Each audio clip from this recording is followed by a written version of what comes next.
Bonsoir, merci d'être avec nous. Au sommaire ce soir, nous sommes de moins en moins fertiles. En Suisse aussi, pour avoir un enfant, de plus en plus de couples se font aider. Ça coûte cher et vous allez le voir, c'est un business devenu florissant. C'est notre focus, notre grand reportage. On s'intéresse ensuite à un autre phénomène qui bat souvent des records, c'est celui des ventes aux enchères. Mais en fait, comment ça marche exactement, une vente aux enchères? Notre prof y répond tout à l'heure en classe. 4 francs pour Kendrick qui tient les chaussures à 4 francs. Qui dit mieux? Personne? Et c'est adjugé à Kendrick pour 4 francs. Wesh, mais le pull! En deuxième partie d'émission, on vous explique comment une start-up de Genève s'apprête à révolutionner les traitements de l'autisme. Elle lève des dizaines de millions, fait parler d'elle dans le monde entier. Notre check, on le fait avec Lynn Durham, fondatrice de Stalicla. Et enfin, nous reprendrons la route du gingembre dans notre feuilleton Déclic. Entre la Suisse et le Cameroun, un entrepreneur investit pour faire grossir sa production. Ce soir, il nous emmène, vous allez voir, c'est en toute fin d'émission. Qu'est-ce que tu en penses? C'est bon? C'est piquant? Voilà pour votre programme éco, tout simplement. Bienvenue dans Basique.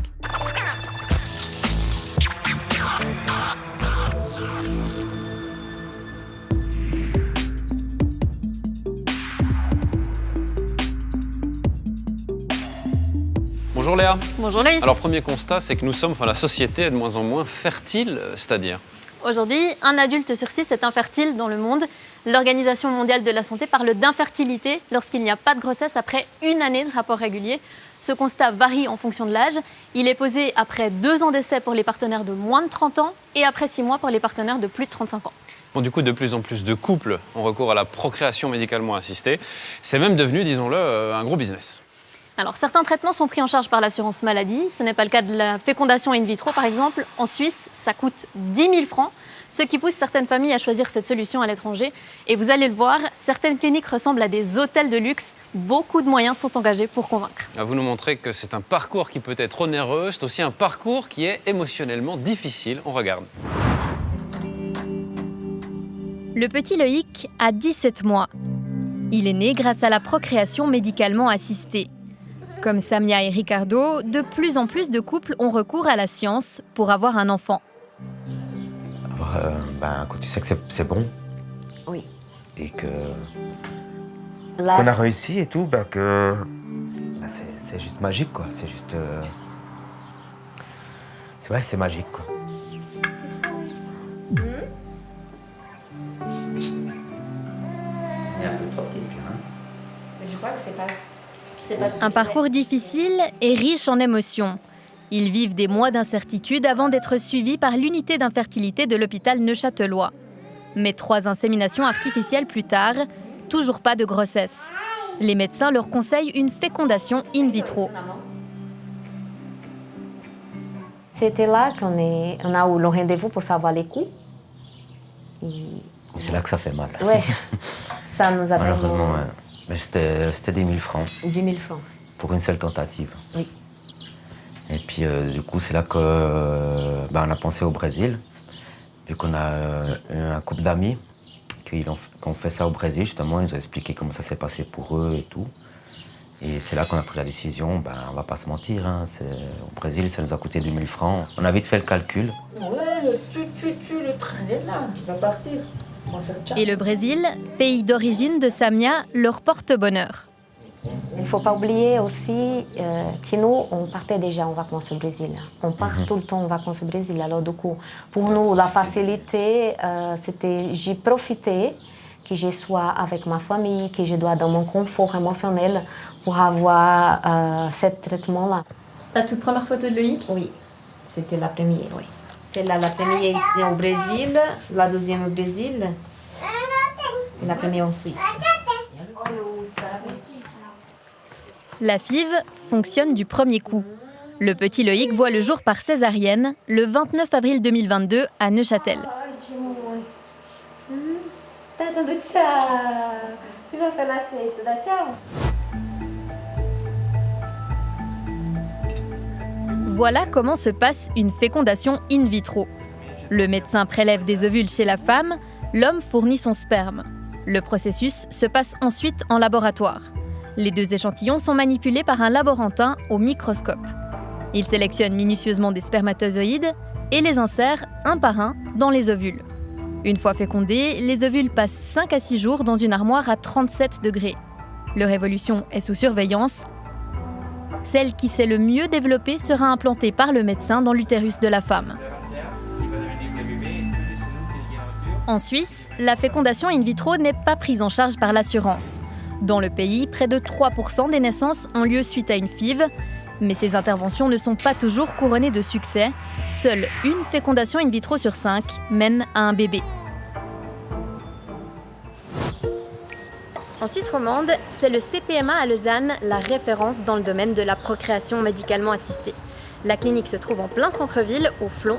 Je vais aller voir ce qu'elle propose.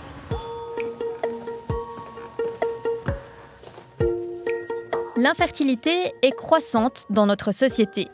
Aujourd'hui, 1 adulte sur 6 est concerné dans le monde, un phénomène qui est même considéré comme une maladie par l'OMS. Mais la bonne nouvelle, c'est qu'il existe des solutions. En Suisse, on compte une trentaine de centres publics et privés de fertilité. Parmi eux, cette clinique lausannoise, elle propose des traitements en fonction de l'âge et du diagnostic personnel à des femmes jusqu'à leur 44e année et jusqu'à 64 ans chez les hommes. Le but, c'est toujours d'être le plus spécifique par rapport à la cause de l'infertilité. Nous avons, en procréation médicalement assistée, en gros, 2 grands groupes de traitement. Le premier groupe de traitement, c'est ce que l'on appelle la stimulation ovarienne en vue d'effectuer des inséminations intra-utérines. Et le deuxième type de prise en charge est représenté par la fécondation in vitro. Au CPMA, pour une fécondation in vitro, il faut compter 3 semaines de traitement et 10 000 francs. 3 semaines, dans le cadre de la fécondation in vitro, correspond à la partie de stimulation ovarienne, mise en culture des embryons, éventuellement transfert d'un embryon en espérant avoir une grossesse, et également éventuellement la possibilité de cryoconserver des embryons. Et en cas d'échec après le premier transfert, si des embryons ont été conservés, ils vont pouvoir être utilisés lors de cycles suivants. Voilà. Pour conserver, il faut que ce soit dans l'azote. Donc c'est moins 196 degrés. Le coût important de la fécondation in vitro influence certaines familles à envisager cette solution à l'étranger. L'Office fédéral de la statistique ne recense pas les FIV qui ont lieu en dehors des frontières, mais d'après les derniers chiffres, environ 4 millions de traitements de PMA ont lieu chaque année dans le monde. Ils aboutissent à environ 1 million de naissances.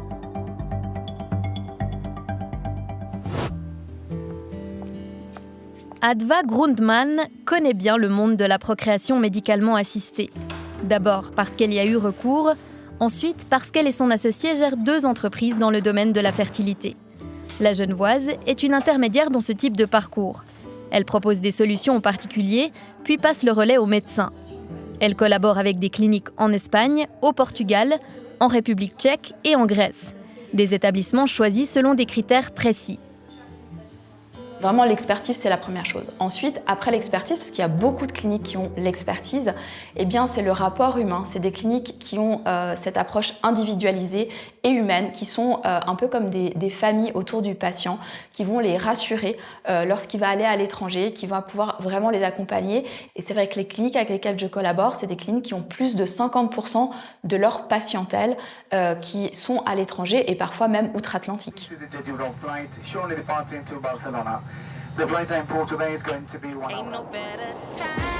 Si les affaires se développent en Suisse, l'une des capitales de la PMA en Europe, c'est Barcelone. C'est ici, à Barcelone, que le premier bébé du pays, né grâce à une fécondation in vitro, est né. C'était en 1984. Depuis, une quinzaine de cliniques de fertilité ont vu le jour. Je suis ici pour en visiter quelques-unes.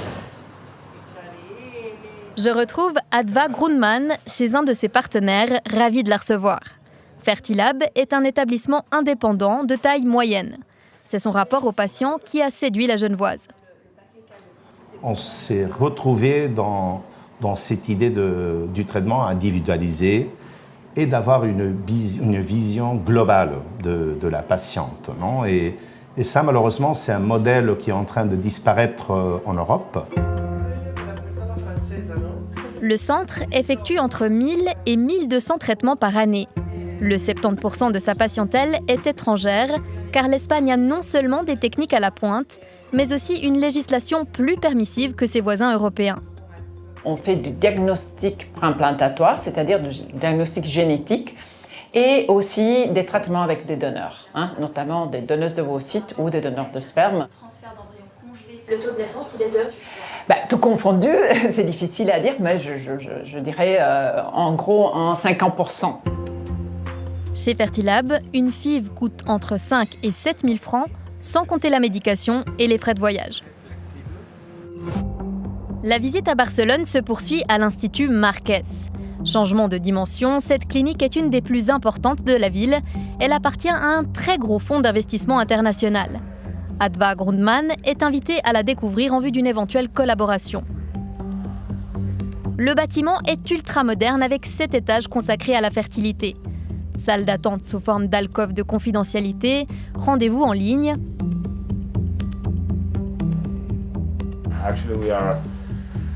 On essaie de faire le plus de vidéos possible, d'être orienté vers des contenus vidéo.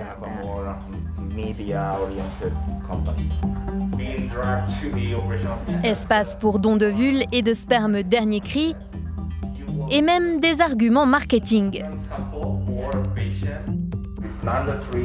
On plante un arbre avec le nom du bébé et on envoie la localisation aux parents. Dans cet établissement, les chiffres prennent des proportions plus industrielles.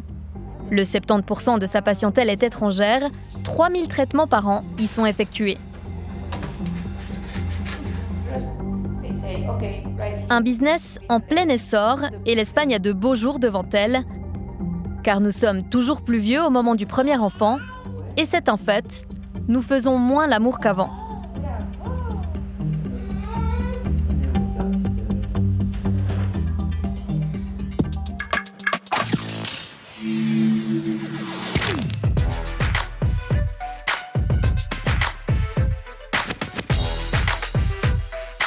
Dans un autre registre, chaque année, les ventes aux enchères battent des records. Leur nombre augmente et le montant des ventes atteigne des sommets.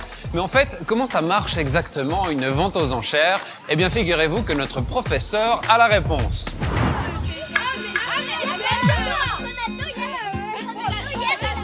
Monsieur, comment ça marche une vente aux enchères? Mais tu serais pas en train d'essayer d'éviter de faire de l'allemand, là? Non, mais je me demandais parce qu'ils ont vendu des Jordan pour genre plusieurs millions aux enchères et juste je comprends pas comment c'est possible. Vous avez jamais vu une vente aux enchères? Non! Bon, petite démonstration? Ouais! Approchez, approchez. Aujourd'hui, nous mettons en vente les chaussures vintage de votre professeur bien-aimé et on commence avec une mise à 1 franc. Yes! J'ai 1 franc pour Sheila, qui dit mieux? 2 francs pour Victoria. 3 francs pour Dirk ici, qui dit mieux? 4 francs. 4 francs pour Kendrick qui tient les chaussures à 4 francs, qui dit mieux? Personne? Et c'est adjugé à Kendrick pour 4 francs. Wesh, mais le pue! Ah, c'est normal, elles sont vintage. Et voilà donc la vente aux enchères classique, ascendante, où on a vu qu'il y a un prix de départ à 1 franc, des paliers d'enchères à 1 franc, un prix d'adjudication à 4 francs, et à ça, on va ajouter une échute d'environ 25% TVA comprise. L'échute, c'est le nom suisse qu'on donne à la commission due au commissaire-priseur. C'est moi! Tu me dois donc 5 balles, Kendrick. Je sais pas si j'ai fait une affaire. La vente aux enchères, ça peut aussi être pratiqué à l'envers. Vous voulez voir un exemple? Oui! Pour des denrées périssables, comme au marché de poissons à Tokyo, on n'a pas de temps à perdre, alors on fait des prix descendants. Il a l'air encore un peu vivant, votre poisson, monsieur. Ah bah c'est clair! Konnichiwa! Allez, mise de départ à 10 francs pour ce magnifique poisson. 10, 9, 8, 7, 6... Je prends! Adjugé à Gladys pour 6 francs. Tu fais une affaire! Je vais le mettre dans ma chambre. Aujourd'hui, les ventes aux enchères sont partout. En ligne, sur eBay ou Ricardo, ça permet de toucher un maximum de gens. Parfois, c'est l'État qui organise la vente, quand il faut liquider une entreprise qui a fait faillite. Ah, c'est grave méchant! Et puis, les plus connus, c'est les ventes d'art ou d'objets de collection, organisées par des maisons prestigieuses, comme Christie's ou Sotheby's. Ah mais ouais, c'est eux qui avaient vendu les Jordan, justement! Ben oui, c'est des pros! Et c'est pas pour rien qu'on s'adresse à eux pour ce genre de coup marketing. Mais ça sert à quoi? Bah, ça garantit un effet médiatique énorme. Et une fois que t'as vendu une paire de Jordan à plusieurs millions, bah, c'est plus facile pour une marque d'enfumer des consommateurs en leur vendant des Jordan normales à 400 francs la paire. Ah, donc c'est à ça que ça sert une vente aux enchères. Entre autres. Du coup, réfléchissez bien avant de vous ruiner pour une paire de chaussures. Regardez-moi, j'en ai pas et je suis super heureux. Je vais vous les rendre finalement, monsieur.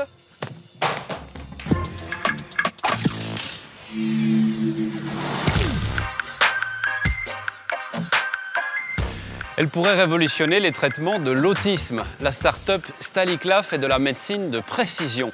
Elle a levé plus de 60 millions de francs. Elle fait parler d'elle dans le monde entier. On vous explique tout dans notre check avec sa fondatrice, Lynn Durham.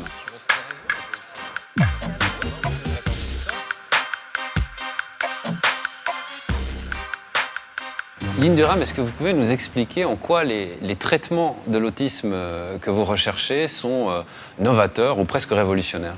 Les troubles neuropsychiatriques, contrairement à d'autres troubles, jusqu'à maintenant, sont définis par une Bible qui s'appelle le DSM-5, qui définit les critères comportementaux des maladies psychiatriques. Et en fait, ces critères comportementaux, ils sont utilisés pour recruter les patients dans la recherche clinique. Mais le comportement d'un patient n'offre pas d'indicateur dans l'origine moléculaire, génétique ou biologique de sa maladie. Pardonnez-moi, ça veut dire aujourd'hui que, suivant cette Bible, si vous répondez à tel critère, vous avez tel symptôme, vous souffrez d'autisme ou de la maladie de Parkinson ou d'autres maladies neuropsychiatriques. C'est comme ça que ça se passe. Oui, c'est correct. Ces maladies ont aussi un identifiant en fait, qui est inscrit dans notre corps. C'est ça qui est nouveau. On sait depuis longtemps que les maladies neuropsychiatriques sont extrêmement relatives à la génétique et à la biologie. Seulement, on ne savait pas comment le faire parce que la manière dont on définissait ces maladies ne permettait pas d'identifier ces marqueurs biologiques. Pourquoi ça n'existait pas alors jusqu'alors, cette approche-là, ou en tout cas des recherches plus poussées sur cette approche-là ? En fait, c'est une raison historique. Parce que la psychiatrie, notamment en francophonie, s'est construite historiquement depuis Freud, mais aussi à travers le XXe siècle, un petit peu séparément du reste de la médecine. On observait le comportement du patient et on définissait la maladie en fonction de ce comportement. Donc il y a eu en fait, si je comprends bien, une approche purement psychiatrique, j'ai presque envie de dire lié au comportement ou théorique de ces maladies-là. Et vous, aujourd'hui, vous êtes sur l'aspect biologique, purement biologique de ces maladies. C'est ça qui est nouveau, au fond. C'est ça qui est nouveau. C'est une approche qui s'inscrit dans ce qu'on appelle la médecine de précision. C'est vraiment de dire, il y a 20 ans, il y avait des cancers du sein. Aujourd'hui, il y a différents types de cancers du sein qui se traitent avec différents types de thérapeutiques. Eh bien, jusqu'à aujourd'hui, il y avait un diagnostic d'autisme où un enfant arrivait dans le cabinet du neuropédiatre et on posait des questions aux parents sur son comportement, son développement. Puis on disait, voilà, votre enfant a un trouble du spectre autistique. Et en fait, c'était la même chose que de dire, voilà, mon enfant a un problème. Et puis on disait, oui, effectivement, votre enfant a un problème. Vous suscitez beaucoup d'espoir ici en Suisse, mais dans le monde entier. On vous connaît de New York à Los Angeles, évidemment dans le milieu de la pharma ici en Suisse. Vous avez levé aujourd'hui plus de 65 millions de francs. C'est beaucoup d'argent. Vous êtes en phase de croissance depuis plus de 7 ans, vous l'avez dit.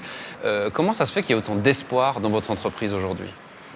Écoutez, nous, on ne se propose pas de guérir les patients avec des troubles neuropsychiatriques ou les patients avec des troubles du spectre autistique. Mais on est en train de dire que oui, ces patients ont des altérations neurobiologiques, pour certains d'entre eux chroniques, et qu'en les adressant, on peut avoir un effet sur le comportement, sur la qualité de vie et sur la dignité. Merci Lynn Durham. Merci.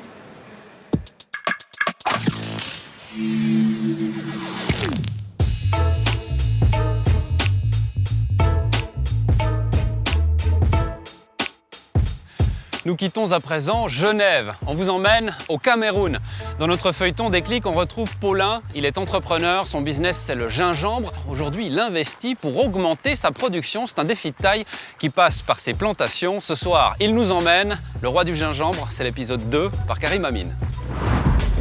Je dis souvent que j'ai croqué ma première racine de gingembre à travers le sein de ma mère. Ah ouais, c'est bon. Ouais. Petit escargot porté sur son dos. 3, 4, 5, 6.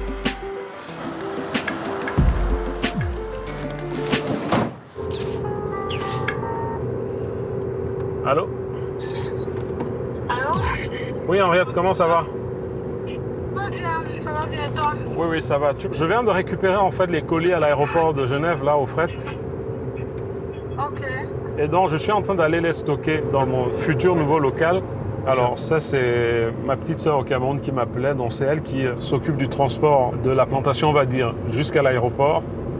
Et ensuite, à l'aéroport, c'est elle qui assiste le transitaire dans les formalités d'exportation.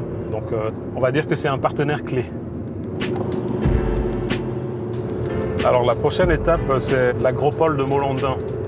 Donc, c'est dans le canton de Vaud, où je compte installer une chaîne de production pour produire, on va dire, des volumes conséquents.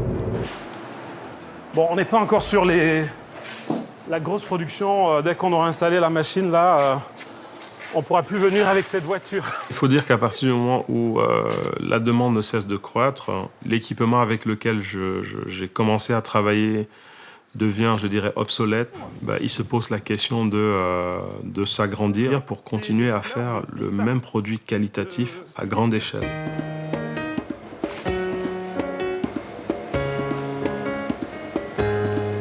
C'est la machine pour reproduire le même process que j'ai mis à petite échelle en marche avec des robots mixeurs. On va pouvoir broyer environ 1 tonne de gingembre par heure.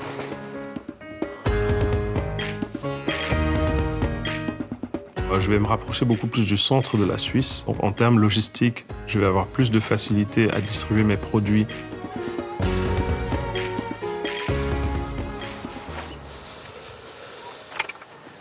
C'est à la fois un moment de relaxation et de méditation.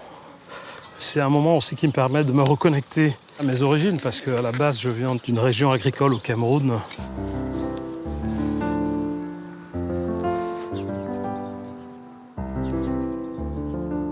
Bon, le gingembre, il sort de la terre au Cameroun, et en Suisse, il finit aussi dans la terre.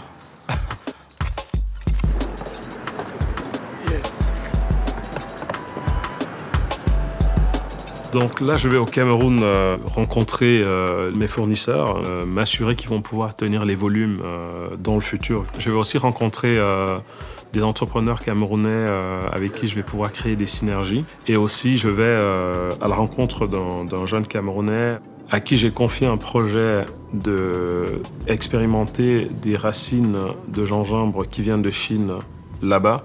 L'expérience, on va dire, va consister à savoir au bout de cette année, si les racines chinoises qu'on aura semées au Cameroun vont avoir le goût des racines camerounaises et garder la taille du gingembre chinois.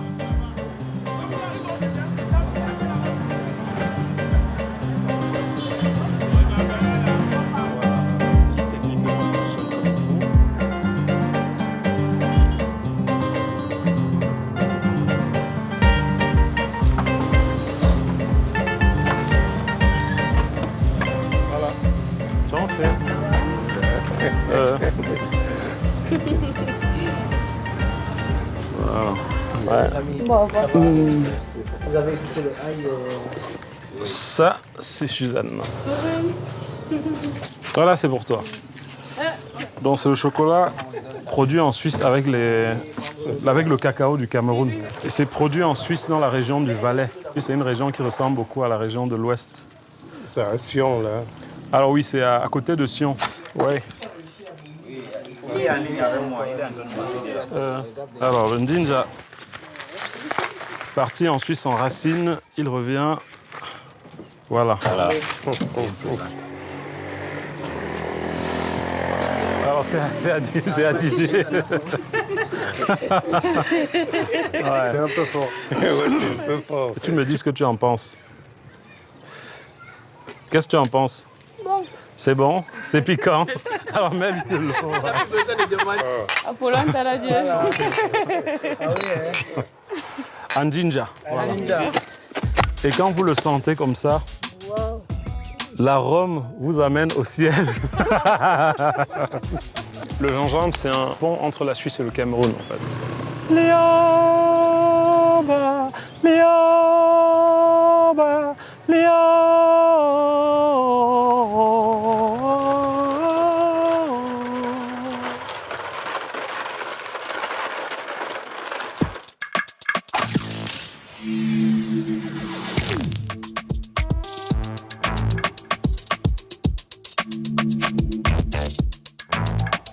Cette émission Basique est terminée. Merci de nous avoir suivis. Merci aux équipes qui ont travaillé sur ce numéro. Pour nous écrire, une adresse basique@rts.ch. Dans 7 jours, on cherche des alternatives au ciment et vous allez voir, il y a plein de solutions. Allez, bonne soirée!